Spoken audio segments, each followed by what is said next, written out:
Do you wanna know? Well, I think I'm about you. Hai, Assalamualaikum warahmatullahi wabarakatuh. Welcome back to my channel, Evi Aprilia. Buat semua teman-teman yang sudah mampir di channel YouTube aku, terima kasih banyak. Dan buat teman-teman yang belum subscribe di channel YouTube aku ini, please banget subscribe channel YouTube aku ya. Karena subscribe kamu itu sangat-sangat berarti buat aku, untuk aku membuat konten yang lebih baik lagi dan lebih bermanfaat lagi ke depannya. Nah, sebelum aku masuk ke konten ini, aku kasih waktu teman-teman semua untuk subscribe channel YouTube aku ya. Aku hitung 1, 2. Terima kasih buat semua teman-teman yang sudah subscribe channel YouTube aku ini dan tonton video ini sampai habis. Juga kalau berkenan tonton juga video-video aku yang lainnya. Nah, di konten aku kali ini aku mau bahas yang lagi viral. Kemarin aku sempat buat video TikTok yang isinya bentuk protes aku terhadap profesi aku yang tidak dianggap. Dan video itu ternyata viral, ditonton oleh banyak orang. Sayangnya aku tidak menyadari bahwa video itu akan ditonton oleh banyak orang di luar orang-orang farmasi. Dan aku mau sedikit klarifikasi tentang video yang lagi viral itu. Dan mungkin buat teman-teman semua, ada sebagian yang sudah tahu tentang video TikTok itu, tapi ada juga teman-teman yang lain yang mungkin masih bertanya-tanya video yang mana sih? Nih aku kasih tunjuk dulu ya videonya. Fuck you! That's my name! Ini cerita tentang sebuah profesi kesehatan yang selalu kurang dihargai. Perkenalkan kami para apoteker tenaga kesehatan yang sebenarnya ada di dunia ini. Oke, tak apa jika kami tak dikenali, tapi sedikit saja tolong pahami kami. Jangan samakan kami dengan tukang laundry, apalagi tak dianggap dari paranormal. Oh my god. Berkaitan dengan video itu, saya yakin bahwa kalau yang menonton adalah orang-orang farmasi, apoteker, dan tenaga teknis kefarmasian, pasti paham dan mengerti kenapa saya buat video itu. Sayangnya, untuk orang-orang yang di luar farmasi, ada yang masih bingung dan bertanya-tanya, kenapa sih harus disamakan dengan tukang laundry? Kenapa sih harus dipersamakan dengan paranormal? Tanpa mengurangi rasa hormat saya kepada profesi itu, saya membuat video TikTok itu tidak ada niat untuk merendahkan sama sekali. Jadi itu hanya bentuk curahan hati saya dan mungkin bentuk protes juga dari kebanyakan apoteker terkhusus di Indonesia ini tentang adanya RUU Cipta Kerja yang kemarin sempat juga viral. Dan aku mau perjelas dan mau klarifikasi kenapa aku sebutkan tukang laundry dan paranormal di sana. Ini aku tunjukin RUU Cipta Kerja yang isinya di halaman 518, oke, di 518 ayat ketiga itu disebutkan jenis jasa yang tidak dikenai pajak pertambahan nilai adalah jasa tertentu dalam kelompok jasa sebagai berikut. Dan poin yang A disebutkan adalah jasa pelayanan kesehatan medis, oke? Dan di sini masih aman. Dan kalau teman-teman baca selanjutnya lagi, ini aku tunjukin lagi, ini ada di halaman 958, itu ayat ketiga, disebutkan, diperjelas, jasa pelayanan kesehatan medis meliputi 1. Jasa dokter umum, dokter spesialis, dan dokter gigi. 2. Jasa dokter hewan. 3. Jasa ahli kesehatan seperti ahli akupuntur, ahli gizi, dan ahli fisioterapi, juga ahli gigi ya. Kemudian yang keempat, jasa kebidanan dan dukun bayi.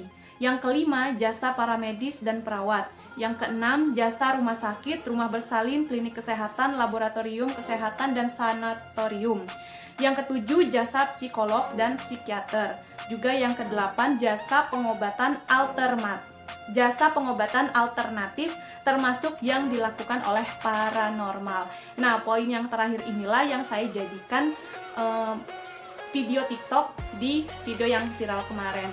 Nah, pertanyaannya, di mana tenaga kefarmasian? Itu yang jadi pertanyaan. Dan ketika para tenaga farmasi melihat ini, saya tidak bisa memungkiri bahwa pasti banyak sekali yang kecewa. Kenapa? Kenapa tenaga kefarmasian tidak masuk dalam kata-kata jasa pelayanan kesehatan medis ini, sedangkan paranormal masuk? saya mewakili apoteker dan juga tenaga kefarmasian lain menyampaikan kekecewaan ini tanpa merendahkan profesi yang lain. Kami hanya berpikir kenapa tenaga kefarmasian tidak ada di sini. Dan tukang laundry itu adalah masalah yang sebelumnya, yang dimana kita berpikir belum juga selesai kita protes ketika kita disamakan dengan tenaga laundry yang ada di rumah sakit. Nah, ini yang harus digarisbawahi. Jadi banyak juga teman-teman yang komen, kenapa harus disamain dengan tukang laundry? Tukang laundry itu juga profesi yang halal, pekerjaan yang halal. Saya tanpa mengurangi rasa hormat saya kepada semua pemilik laundry, saya benar-benar tidak ada niatan untuk merendahkan. Jadi maksud dari tukang laundry itu adalah bagian tenaga laundry yang ada di rumah sakit. Nah, muncul lagi dong pertanyaan, memang kenapa tenaga laundry yang ada di rumah sakit? Ini aku mau perjelas lagi, semoga teman-teman mengerti dan paham kenapa kita para apoteker dan tenaga kefarmasian lain sedikit menyayangkan dengan adanya ini. Jadi sebelum keluarnya RUU Cipta Kerja ini sempat viral juga yang berkaitan dengan farmasi, yaitu PMK, nih aku tunjukin, PMK nomor 3 tahun 2020 tentang klasifikasi dan perizinan rumah sakit. Di mana di sini disebutkan pasal 14 itu ada di halaman 10 dan 11. Itu disebutkan pelayanan kesehatan yang diberikan oleh rumah sakit khusus. Nah, ini khusus, tapi kalau teman-teman baca juga di atasnya itu ada pelayanan yang diberikan oleh rumah sakit umum paling sedikit terdiri. Jadi bisa disatukan bahwa pelayanan kesehatan yang diberikan oleh rumah sakit khusus maupun umum itu terdiri dari yang A, B, C, pelayanan medik dan penunjang medik. Yang B, pelayanan keperawatan dan atau kebidanan, dan yang C, pelayanan non-medik. Yang jadi pertanyaan, tenaga kefarmasian ada di mana di antara tiga ini? Langsung lanjut ke poin nomor 4.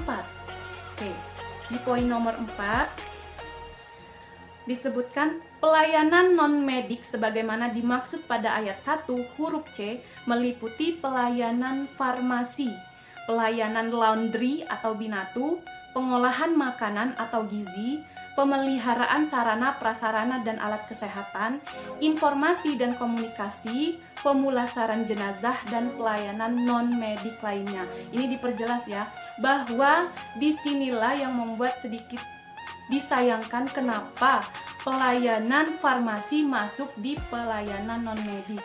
Yang jadi pertanyaan adalah pelayanan non-medik itu apa sih? Nih, aku tunjukin lagi. Berdasarkan KBBI, Kamus Besar Bahasa Indonesia, non-medis itu berarti tidak berhubungan dengan ilmu pengobatan ya teman-teman. Jadi non-medis itu tidak berhubungan dengan ilmu pengobatan. Dan timbul lagi dong pertanyaan, apakah tenaga kefarmasian dan juga apoteker itu tidak termasuk dalam ilmu pengobatan? Di sini ada peraturan pemerintah nomor 51 tahun 2009. Semoga ini belum berubah ya teman-teman. Koreksi kalau memang aku salah.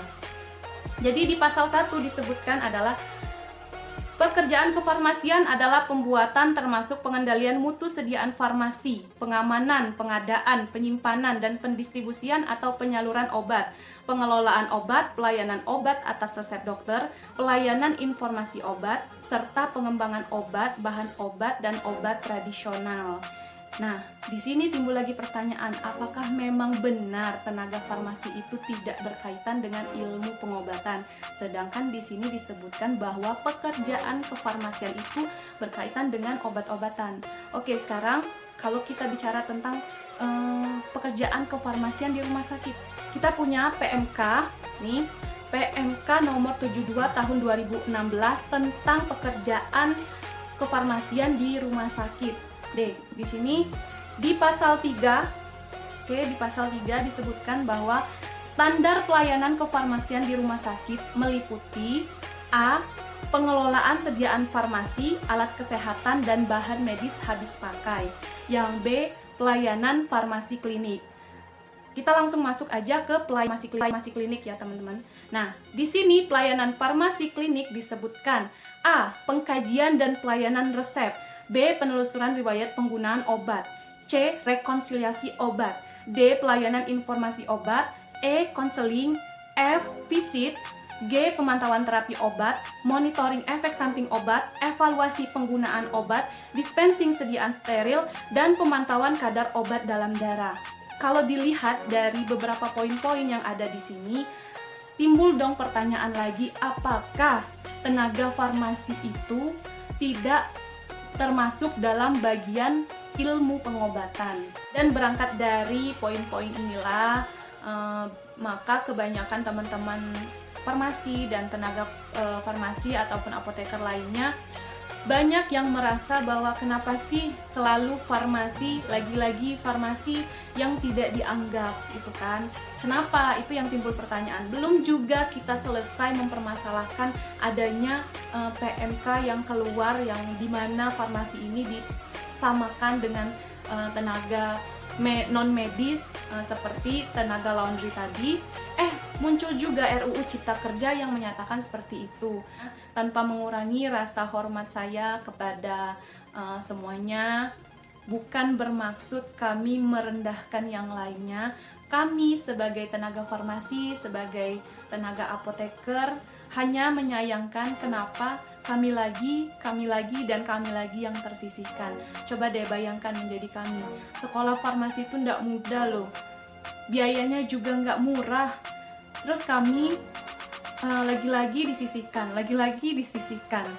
Kita sebagai tenaga kefarmasian dan juga apoteker, kita itu sudah menjadi profesi yang cukup tidak dikenali oleh orang banyak. Dengan munculnya peraturan-peraturan baru itu semakin membuat kami semakin tidak percaya diri untuk menunjukkan jati diri kami. Kan sayang, karena masa depan adik-adik kami selanjutnya, masa depan penerus-penerus kami itu masih panjang. Kalau terus-terusan disisihkan dan tidak anggap seperti ini, bagaimana kami menunjukkan eksistensi kami sebagai seorang apoteker di mata teman-teman semua? Karena sebelum muncul sudah minder duluan, karena tidak adanya kejelasan dari profesi kami ini. Nah, dari itu semua, semoga teman-teman paham dan mengerti. Saya yang membuat video TikTok itu menyampaikan permohonan maaf yang sebesar-besarnya jika ada profesi-profesi lain yang tersinggung atau yang tidak enak hati dengan adanya video itu. Saya mohon maaf. Semoga klarifikasi ini menjadi bahan pertimbangan juga untuk yang memang bersangkutan, dan menjadi perubahan pola pikir bahwa ternyata farmasi itu tidak seperti itu. Jadi dari saya mohon maaf, ambil yang positifnya dan buang yang negatifnya.